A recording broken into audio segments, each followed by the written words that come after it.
एक बार स्वामी विवेकानंद रेल से कहीं जा रहे थे। वह जिस डिब्बे में सफर कर रहे थे उसी डिब्बे में कुछ अंग्रेज यात्री भी थे।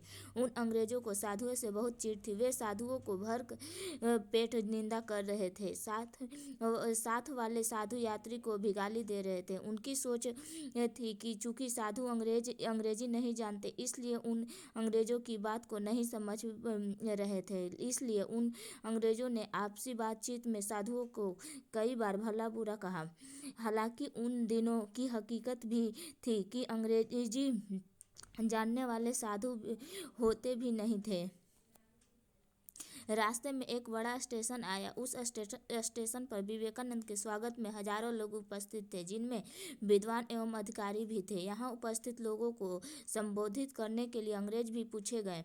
प्रश्नों के उत्तर स्वामी जी अंग्रेजी में ही दे रहे थे। इतनी अच्छी अंग्रेजी बोलते देखकर उन अंग्रेजों यात्रियों को सांप सूंघ गया, जो रेल में उनकी बुराई कर रहे थे। अवसर मिलने पर वे विवेकानंद के पास आए और उनसे नम्रतापूर्वक पूछा, आपने हम लोगों की बात सुनी, आपने बुरा नहीं माना होगा? स्वामी जी ने सहजशीलता से कहा, मेरा मस्तिष्क अपने ही कार्यों में इतना अधिक व्यस्त था कि आप लोगों की बात सुनी भी, पर उन पर ध्यान देने और उनका बुरा मानने का अवसर ही नहीं मिला। स्वामी जी की यह बात सुनकर अंग्रेजों का सिर शर्म से झुक गया और उन्होंने चरणों में झुककर उनकी शिष्यता स्वीकार कर ली।